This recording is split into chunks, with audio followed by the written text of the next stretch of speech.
Hello అండి, అందరికీ నమస్కారం. Welcome to Mounika చిత్రలోకం. మనం తిరుమలకి వెళ్ళినప్పుడు ఆకలి వేస్తే మొట్టమొదటిసారిగా మనకి గుర్తుకు వచ్చేది ఏమిటి? శ్రీ మాతృశ్రీ తరిగొండ వెంగమాంబ గారి భవనం. ఆ భవనంలో ఇప్పటికే కొన్ని కోట్ల మంది భక్తులు ఆకలి తీర్చింది టీటీడీ. అయితే నిత్య అన్నదానం జరిగే ఆ భవనానికి ఏ శ్రీనివాస నిత్య అన్నదానం భవనం అని కాకుండా వెంగమాంబ పేరు ఎందుకు పెట్టారు? ఆమె ఎవరు? కలియుగ దైవమైన వెంకటేశ్వర స్వామి వారికి ఆమెకి ఉన్న సంబంధం ఏమిటి అన్న విషయాలు ఏమాత్రం ఆలస్యం చేయకుండా తెలుసుకుందాం. తరిగొండ వెంగమాంబ అసలు పేరు వెంకమ్మ. ఆమె పుట్టిన ఊరు తరిగొండ. తిరుపతికి పశ్చిమాన వాయల్పాడు అనే పట్టణానికి 4 మైళ్ళ దూరంలో ఉంటుంది ఈ తరిగొండ ఊరు. 1730లో కృష్ణయ్య మంగమ్మ అనే 2 దంపతులు ఆ ఊర్లో జీవించేవారు. వారికి 5 మంది మగపిల్లలు. అయితే వారికి ఆడపిల్ల అంటే చాలా ఇష్టం. కనీసం తనకి ఒక్క ఆడపిల్ల అయినా పుట్టాలని ఆ దంపతులు వెంకటేశ్వర స్వామి వారిని మొక్కుకొని నిష్టగా పూజించి తర్వాత తిరుమల యాత్ర చేస్తారు. ఆ దేవదేవుడైన శ్రీనివాసుడు భక్తుల కోరికలను కాదంటాడా? ఆయన వారి కోరిక మేరకు ఒక ముగ్ధ మనోహరమైన ఆడబిడ్డ వారికి జన్మిస్తుంది. వెంకటేశ్వరుని వరం వల్ల జన్మించింది కాబట్టి వెంకమ్మ అని పేరు పెట్టారు. ఎదిగే కొద్దీ వెంకమ్మ భక్తి మార్గంలో నడుస్తూ భజనలు చేస్తూ ఉండేది. గంటల కొద్దీ ధ్యానంలో మునిగిపోయేది.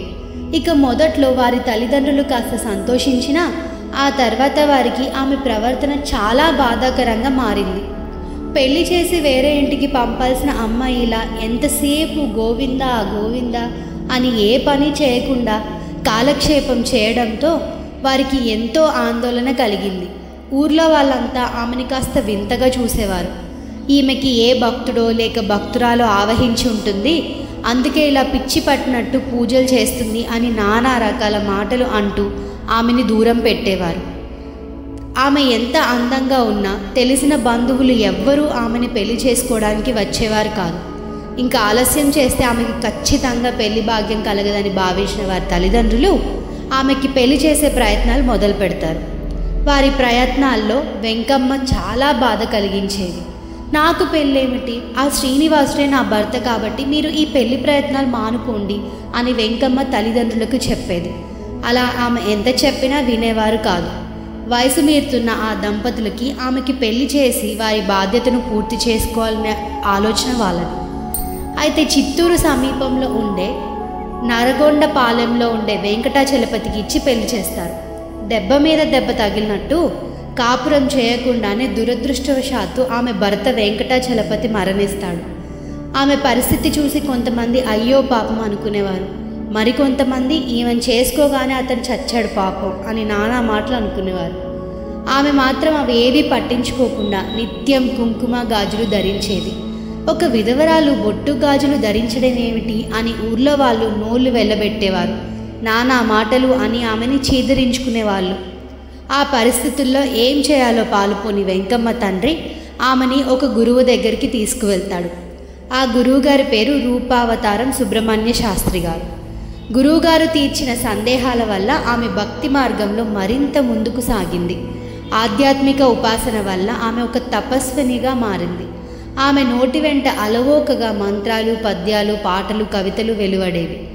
ఆమె ధ్యానంలో ఉండే తన్మయ స్థితిని చూసి ఆమెని అందరూ ఒక యోగినిలా చూడడం మొదలుపెట్టారు. అప్పటి నుండి వారందరూ ఆమెని వెంగమాంబ అని భక్తితో పిలవడం మొదలుపెట్టారు.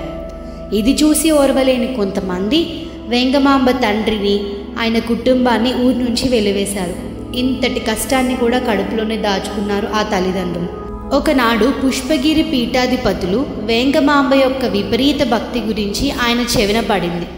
ఆయన వెంకమ్మని రమ్మని వేరే వారితో కబురు పెట్టి పంపించారు. పూలు పండ్లతో కూడిన పళ్ళెంతో ఆయన దగ్గరికి చేరుకుంటుంది వెంగమాంబ. వాటిని ఆయనకు సమర్పించి పక్కనే నిలబడుతుంది. ఎంతసేపు అయినా వెంగమాంబ మాత్రం ఆయనకు నమస్కారం పెట్టడం లేదు.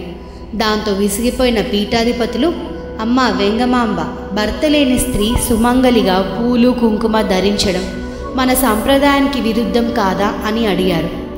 సమాధానమిస్తూ వెంగమాంబ, స్వామి, నా భర్త వెంకటేశ్వరుడు, నేను నిత్య సుమంగలిని. సరే, మీరు చెప్పినట్టు బోడి చేయించుకున్నా తిరిగి వెంట్రుకలు రాక మానవు కదా అని తిరిగి ఎదురు ప్రశ్న వేసింది. దాంతో ఆ పీఠాధిపతుల వారికి విపరీతంగా కోపం రాసాగింది. వెంటనే ఆయన హిందూ ధర్మ పీఠాధిపతులమైన మాకు నీవు కనీస గౌరవంగా నమస్కారం కూడా చేయట్లేదు, అంతటి గర్వమా నీకు అని ఆయన అడుగుతారు. అందుకు వెంగమాంబ నవ్వుతూ, స్వామి మీరు వెంటనే ఆ పీటపై నుండి లేవండి, నేను ఆ పీటకు నమస్కారం చేస్తాను అని అంటుంది. ఎందుకలా అనిందో తెలియని అర్థం కాని ఆ పీఠాధిపతుల వారు పీటపై నుండి సంకోచంగానే లేచి నిలబడ్డారు. ఆ తర్వాత వెంగమాంబ ఆ పీటకు 2 చేతులు జోడించి నమస్కరించిన మరుక్షణమే భగభగమని నిప్పురవ్వలు ఎగిసిపడ్డాయి. ఒక్కసారిగా అగ్ని ఆవహించింది. అతి కొద్దిసేపట్లోనే పీట భస్మమైపోయింది. దాంతో ఆ పీఠాధిపతుల వారికి నోట మాట రాలేదు. ఆయన భయంతో తేరుకోలేని పరిస్థితుల్లో అలానే ఉండిపోయారు. కాస్త కుదుటపడి వేంగమాంబని తదేకంగా చూస్తూ ఉండిపోయాడు. ఆయనకేదో అర్థమైనట్టుగా అనిపించింది. ఉన్నట్టుండి ఒక్కసారిగా ఏదో మాట్లాడడం ప్రారంభించారు. ఈమె దైవాంశ సంభూతురాలు, మహాయోగిని, ఈమెకి కట్టుబాట్లు నేర్పడం మన మూర్ఖత్వం, తనకు నచ్చినట్లుగానే ఉండనివ్వండి, అదే మీకు మంచిది అని చెప్పి ఆయన అక్కడి నుండి వెళ్ళిపోతారు. కానీ అక్కడున్న జనాలకి మాత్రం అది ఏమాత్రం నచ్చలేదు. ఆమెను ఎలాగైనా అవమానించాలి అని అనుకున్నారు. ఆ తర్వాత ఏం జరిగిందో చూడాలంటే ఆల్రెడీ వీడియో పోస్ట్ చేశాను, కింద డిస్క్రిప్షన్ బాక్స్లో లింక్ ఇస్తాను, వెళ్ళి చూడండి. వెంగమాంబ శ్రీనివాసన్ దగ్గరికి ఎలా చేరుకుందో కూడా డీటెయిల్గా ఆ వీడియోలో ఎక్స్ప్లెయిన్ చేశాను. మా ఈ ఛానల్ అందరికీ చేరాలంటే మీ సబ్స్క్రిప్షన్ మాకు చాలా అవసరం. దయచేసి అందరూ సబ్స్క్రైబ్ చేయండి. Thank you so much for your support. Please subscribe.